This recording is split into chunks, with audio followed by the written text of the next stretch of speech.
والصلاة والسلام على حبيبه سيد الأنبياء والمرسلين وعلى آله وصحبه أجمعين.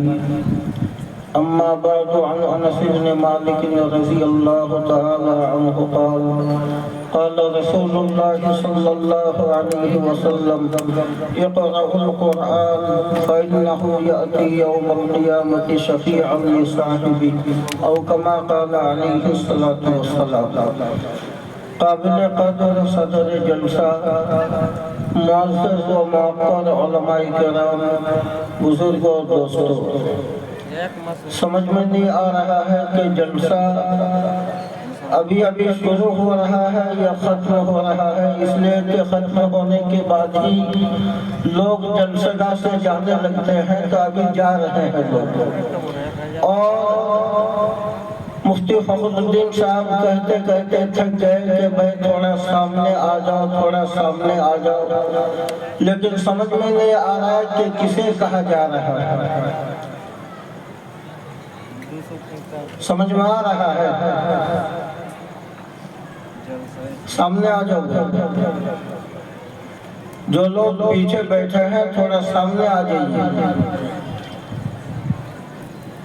بیچ میں جگہ خالی پڑی ہے، یہ بالکل مجلس کے لیے، دینی مجمع کے لیے اچھی بات نہیں ہے. جمعہ کا دن ہے، جمعہ کا وقت ہے، صحابہ کرام مسجد میں مختلف جگہ بیٹھے ہوئے ہیں. آقا مدنی صلی اللہ علیہ وسلم نے فرمایا، کچھ لوگ کھڑے بھی تھے، فرمایا اجلسو، بیٹھ جاؤ. یہ مسجد کے اندر جو لوگ کھڑے تھے ان سے آپ نے کہا تھا اجلسو، بیٹھ جاؤ. عبداللہ بن مسعود رضی اللہ تعالیٰ جو ابھی مسجد میں پہنچے نہیں تھے، ابھی مسجد میں آ رہے تھے، باہر تھے، آقا کی آواز پہنچی اجلسو، بیٹھ جاؤ. عبداللہ بن مسعود وہیں پر بیٹھ گئے. صحابہ کرام نے کہا کہ عبداللہ، یہ حکم تمہارے لیے نہیں ہے آقا کا، یہ تو مسجد کے اندر جو لوگ کھڑے ہیں ان کو دیا ہے. فرمایا یہ مجھے بھی معلوم ہے، لیکن آقا مدنی جناب محمد رسول اللہ صلی اللہ علیہ وسلم کی آواز اجلسو، بیٹھ جاؤ کی کان میں پڑے. عبداللہ کی مجال نہیں کہ عبداللہ اس آواز کے سننے کے بعد بھی کھڑا رہے، اس لیے میں یہی دروازے پر بیٹھ گیا. مسلمانوں کیسے مسلمانوں؟ آ جاؤ سامنے آؤ، سامنے آؤ، نہیں تو جلسہ نہیں ہوگا. مسلمانوں سے کہا جا رہا ہے، کیا سمجھ رہے ہو تم اپنے آپ کو؟ آ جاؤ سامنے آؤ. اٹھو پیچھے سے اٹھو. بہت اٹھ چکے ہو، بہت مال کھا چکے ہو، اب تو موقع دے رہے ہو.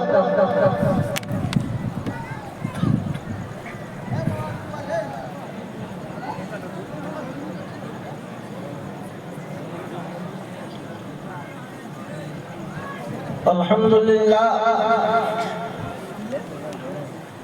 اس وقت ہم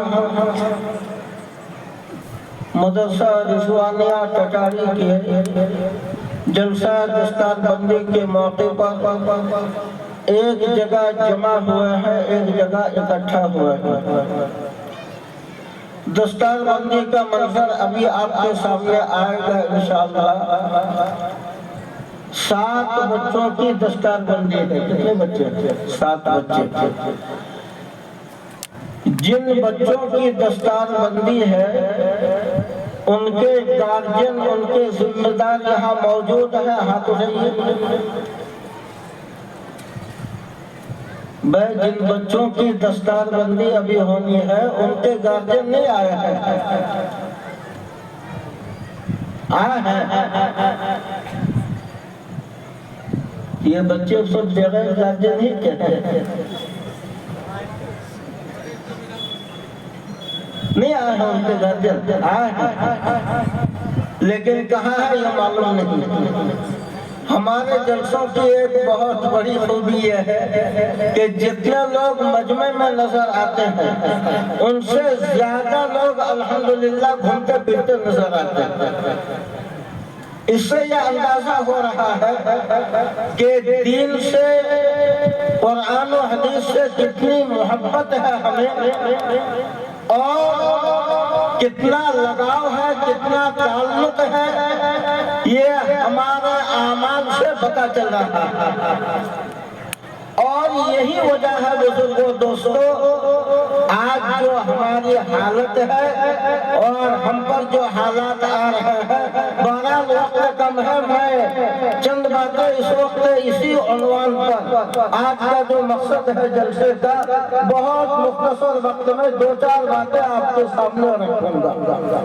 قرآن مقدس، اللہ تبارک و تعالیٰ نے مسلمانوں کی، علماء کرام کی موجودگی میں بڑی ہمت، بڑی ذمہ داری اور بڑی گارنٹی کے ساتھ یہ بات بتا رہا ہوں کہ مسلمانوں کی کامیابی چاہے دنیاوی ہو یا اخروی ہو، اگر قسم کھا کر کہا جائے خدا کی قسم، قرآن پاک کی تعلیمات کے بغیر مسلمانوں کو کامیابی نہیں مل سکتی۔ آج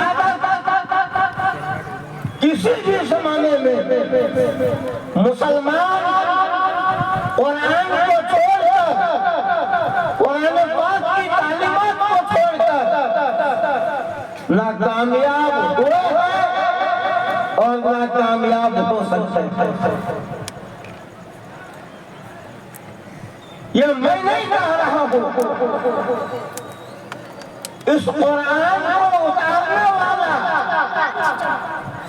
اس قرآن کو نازل کرنے والا خود اللہ تبارک و تعالیٰ نے فرمایا، إِنَّ هَذَا الْقُرْآنَ يَهْدِي لِلَّتِي هِيَ أَقْوَمُ۔ کامیابی ہے کیا؟ مسلمان اس راستے پر چلے، مسلمان ایسے اعمال کرے کہ جو اعمال انہیں خدا تک پہنچا دے اور اعمال کی نشاندہی کرنے والا یہ قرآن مقدس ہے۔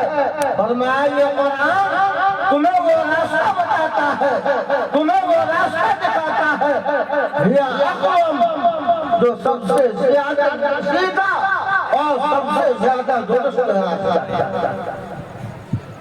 تو قرآن مقدس کی تعلیمات یہ مسلمانوں کی کامیابی کی ضامن ہے۔ آج مسلمانوں پر جو حالات آ رہے ہیں یہ صرف قرآن پاک کی تعلیمات کو چھوڑنے کی وجہ سے، قرآن پاک کی تعلیمات سے دوری کی وجہ سے۔ آج قرآن مقدس کی تعلیمات کو بالکل پس پشت ہم نے ڈال دیا۔ ایک بہت معمولی بات میں بتا رہا ہوں، جب مکتب میں بچے جاتے ہیں بالکل چھوٹی سی کتاب، نورانی قاعدہ یا اور کوئی کتاب، اس کتاب کو لے کر جب بچہ، جس بچے کو ابھی پاجامے کی ڈوری باندھنا نہیں آتا، جس بچے کو صحیح ڈھنگ سے باقی ناپاکی کی تمیز نہیں ہوتی، وہ بچہ بھی جب اس کتاب کو لے کر مکتب میں جاتا ہے تو اس کتاب کو سینے سے لگا کر وہ مکتب جاتا ہے۔ قرآن مقدس کی بات ہی اور ہے۔ کوئی مسلمان، کوئی ایمان والا یہ ہمت نہیں کر سکتا کہ قرآن پاک کو لے کر ہاتھ میں ایسے ہی ہلاتا ہوا جائے، یا اس کو پیچھے لٹکا کر لے جائے، ہمیشہ اس کو سینے سے لگا کر چلتا تھا۔ یہ ایک معصوم بچے کی عطا یہ بتا رہی ہے کہ مسلمانوں یہ تعلیم آگے رکھنے کے لیے ہے۔ اس تعلیم کا تعلق سینے کے ساتھ ہے، اور کالج میں پڑھنے والے، یونیورسٹی میں پڑھنے والے، اسکول میں پڑھنے والے طلبہ بڑی بڑی موٹی موٹی کتابوں کو لے کر پیچھے لٹکا کر لے جاتے ہیں۔ یہ ادا یہ بتا رہی ہے کہ وہ تعلیم پیچھے رکھنے کے لیے ہے، لیکن مسلمانوں آج ہم نے اس کو الٹ دیا ہے کہ دنیاوی تعلیم حاصل کرنے کے بعد، اسکول کی تعلیم حاصل کرنے کے بعد، کالج کا ٹائم نکالنے کے بعد اگر وقت بچا تو وہ بھی جا کر کے مولوی صاحب سے کیا کہتا ہے، باپ تھوڑا بچے کو جلدی چھوڑ دیجئے گا، کیوں؟ کھڑے ہو کر پیشاب کرنے والا بننے کے لیے بھیج رہا ہے۔ کہاں بھیج رہا ہے؟ انگریزی تعلیم حاصل کرنے کے لیے۔ بچے کا ٹیوشن ہے، بچے کا پرائیویٹ ہے۔ اب آپ سوچئے کہ جو تعلیم اصل تھی، ایک تو اس کے لیے وقت نکالا نہیں، اگر تھوڑا بہت وقت نکالا تو پڑھانے والے کو اس تاکید کے ساتھ کہ بچے کو تھوڑا جلدی چھوڑ دیجئے۔ میرے دوستو، ہمارے علماء، ہمارے اکابر دنیاوی تعلیم کے کبھی مخالف نہیں رہے۔ آپ دنیاوی تعلیم حاصل کیجئے، اپنے بچوں کو دنیاوی تعلیم دیجئے، لیکن مسلمان باقی رکھ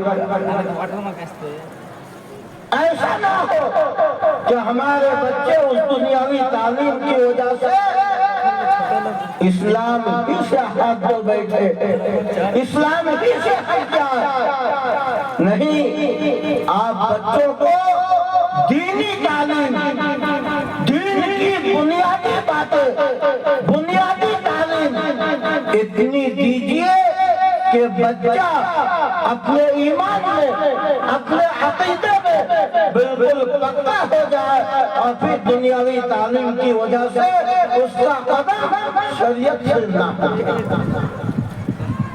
لیکن آج میرے بھائیوں، قرآن سے ہم بہت دور ہو چکے ہیں، اور قرآن سے دور ہونے کی وجہ سے، دینی تعلیم سے دور ہونے کی وجہ سے، علماء کرام سے دور ہونے کی وجہ سے آج ہماری یہ حالت ہے۔ آپ نے کیا سمجھ لیا؟ یہ جو مدرسے میں پڑھنے والے بچے ہیں، ارے ان کا مقام آقا مدنی جناب محمد رسول اللہ صلی اللہ علیہ وسلم سے پوچھو کہ ان بچوں کا کیا مقام ہے۔ یہ علماء کرام، ان کا کیا مقام ہے؟ تم جانتے ہو ٹکاری والوں اور اطراف سے آئے ہوئے مسلمانوں، اگر یہ علماء، اگر یہ طلبہ تمہاری بستی سے گزر جائے تو تمہاری بستی کے قبرستان سے اللہ قبر کے عذاب کو اٹھا لیتا ہے۔ نبی پاک صلی اللہ علیہ وسلم نے فرمایا کہ عالم یا متعلم جب کسی بستی سے گزر جاتا ہے، مدرسے میں پڑھانے والا، مدرسے میں پڑھنے والا، دینی تعلیم دینے والا، دینی تعلیم حاصل کرنے والا، قرآن سے محبت رکھنے والا جب کسی بستی سے گزر جاتا ہے، یرفع اللہ العذاب عن مقبرۃ تلک القریہ، اللہ اس بستی سے قبر کے عذاب کو اٹھا دیتا ہے۔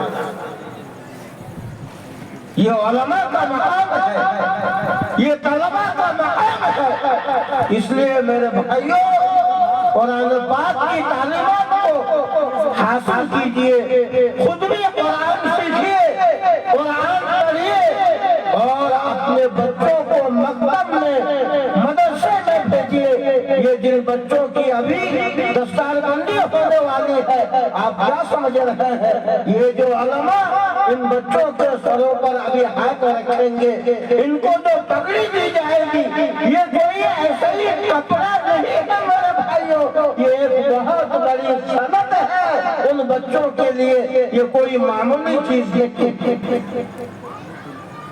اور بہت مزے کی بات، استاذ الاساتذہ ہمارے استاذ حضرت مفتی سعید احمد صاحب پالنپوری نور اللہ مرقدہ وبرد مضجعہ، حضرت ایک بات فرمایا کرتے تھے کہ دیکھو قرآن کا اعزاز دیکھو، مار کھایا بیٹا، ڈانٹ سنی بیٹے نے، پٹائی ہوئی بیٹے کی، اور حشر کے میدان میں درجات بلند ہو رہے ہیں ماں باپ۔ معاذ بن جہنی رضی اللہ تعالی عنہ قال قال رسول اللہ صلی اللہ علیہ وسلم من قرأ القرآن ألبس والداه يوم القيامة تاجا ضوءه أحسن من ضوء الشمس في بيوت الدنيا لو كانت فيكم، أو كما قال علیہ الصلاۃ والسلام کہ یہ قرآن کو اپنے سینے میں محفوظ کرنے والے یہ جو بچے ہیں، ان کو جو ملے گا وہ تو ملے گا ہی، لیکن ان کے ماں باپ کو قیامت کے دن ایسا تاج پہنایا جائے گا جو سورج سے بھی زیادہ چمکتا ہوا۔ اب آپ سمجھیے کہ پڑھا بچہ، محنت کی بچے نے، مار کھایا بچہ، ڈانٹ سنی بچے نے، صبح کو 4 بجے 3 بجے اٹھا بچہ، اور یہاں انعام مل رہا ہے ماں باپ۔ یہ قرآن مقدس کا اعزاز ہے، یہ اللہ کی جانب سے انعام ہے۔ اللہ کے حبیب نے فرمایا فَمَا ظَنُّكُمْ بِالَّذِي قَرَأَ، جس نے پھر پڑھا اس کو کیا ملے گا سوچ کر کے دیکھو۔ تو میرے دوستو، کہنے کا مطلب یہ ہے کہ یہ دستار بندی کے جلسے کے موقع پر ہم یہاں جمع ہوئے ہیں، ان بچوں کو دیکھ کر آج ہی یہ طے کر لیجیے کہ ہم بھی اپنے بچوں کو قرآن پاک کی تعلیمات سے روشناس کرائیں گے، ہم بھی اپنے بچوں کو قرآن پڑھائیں گے، مدرسے میں بھیجیں گے، مکتب میں بھیجیں گے۔ اپنے اندر یہ جذبہ پیدا کیجئے، شوق پیدا کیجئے، اور یہ ارادہ لے کر یہاں سے اٹھئے۔ قرآن مقدس کی دولت بہت بڑی دولت ہے۔ اللہ نے قرآن میں فرمایا کہ مسلمانوں اگر تم سمجھو اور بہت فکر کرو تو دنیا کی کوئی دولت، دنیا کی کوئی نعمت قرآن پاک کا مقابلہ نہیں کر سکتی۔ ہوا خیر مما یجمعون، دنیا والوں کے پاس جتنی بھی دولت ہے یہ قرآن مقدس کی دولت سب سے بڑی دولت ہے، سب سے بڑی نعمت ہے۔ اس لیے میرے بھائیوں، قرآن پاک کو اپنائیے، قرآن پاک سے محبت کیجئے، پڑھیے۔ یہ قرآن قیامت کے دن آپ کے حق میں سفارشی بنے، خدا کی بارگاہ میں آپ کے لیے یہ سفارش کرے گا۔ آقا صلی اللہ علیہ وسلم نے فرمایا قرآن کے ساتھ دوستی کیجئے۔ خود اللہ نے اپنے پیغمبر کو، جس نبی پر یہ قرآن نازل ہو رہا ہے، یہ ہمیں بھی اس کے بارے میں تھوڑا سوچنا ہے، جس پیغمبر پر یہ قرآن نازل ہو رہا ہے، خدا اس نبی کو حکم دے رہا ہے اے نبی، یہ قرآن ایسے ہی نہیں اتارا جا رہا ہے آپ پر، اتل ما اوحی الیک من الکتاب، اے نبی جو کتاب آپ کی جانب وحی کی جا رہی ہے، جو کتاب آپ پر نازل کی جا رہی ہے، آپ پہلے خود اس کو پڑھیے، اس کی تلاوت کیجیے۔ میرے بزرگوں، جب اللہ نبی کو حکم دے رہا ہے کہ اس کتاب کو پڑھیے تو مجھے اور آپ کو کتنا سختی کے ساتھ حکم ہوگا۔ اور صرف یہی نہیں کہ اس کتاب کو پڑھیے، وَأَقِمِ الصَّلَاةَ، اس کتاب کے پڑھنے کا جو ایک اہم موقع ہے جس کو نماز کہا جاتا ہے، فرمایا کہ نماز قائم کیجیے تاکہ اس نماز میں اس کتاب کو پڑھنے کا موقع ملے۔ تو بہرحال میرے بھائیوں، یہ دستار بندی کا جلسہ ہے۔ ابھی دستار بندی کا منظر آپ کے سامنے آئے گا۔ قرآن مقدس کی تعلیمات کو اپنائیے، پڑھیے، بچوں کو پڑھائیے اور اس کی تعلیمات پر عمل کیجیے۔ آج سب سے بڑی کمی عمل کی ہے اور بہت افسوس کے ساتھ یہ کہنا پڑ رہا ہے، اگر اس وقت بھی میں کہوں تو شاید یہ غلط نہیں ہوگا، جتنے لوگ جلسے میں آئے ہیں میں بدظنی کے ساتھ نہیں کہہ رہا ہوں، ایسا ہی ایک بات جو دیکھنے میں آئی، مجھے لگ رہا ہے عشاء کی نماز بہتوں کی رہ گئی۔ آنے تو دونوں مسجد میں جگہ نہیں ملنی چاہیے، اور تو کئی نماز یہاں بھی نماز کا انتظام تھا مدرسے میں، بہرحال مسجدوں میں کوئی بہت زیادہ بھیڑ نہیں، ہو سکتا ہے آپ لوگ عشاء کی نماز پڑھ کر آئے ہوں گے۔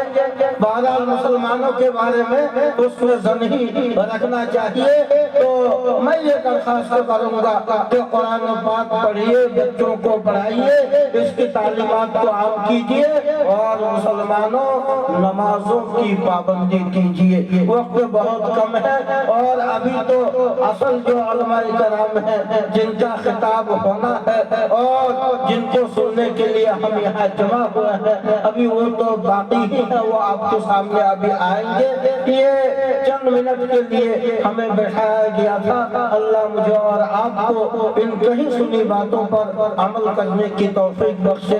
خدا جب تک زندہ رکھے، اسلام پر قائم رکھے، ایمان کامل پر خاتمہ نصیب فرمائے۔ آخر میں پھر یہ درخواست کروں گا کہ قرآن پاک کو مت چھوڑیے۔ آج ہماری ذلت، ہماری رسوائی قرآن پاک کو چھوڑنے کی وجہ سے ہے۔ کسی نے کہا ہے کہ جسے فضول سمجھ کر بجھا دیا تو نے، جسے فضول سمجھ کر بجھا دیا تو نے، وہی چراغ جلاؤ تو روشنی ہوگی۔ وآخر دعوانا ان الحمدللہ رب العالمین۔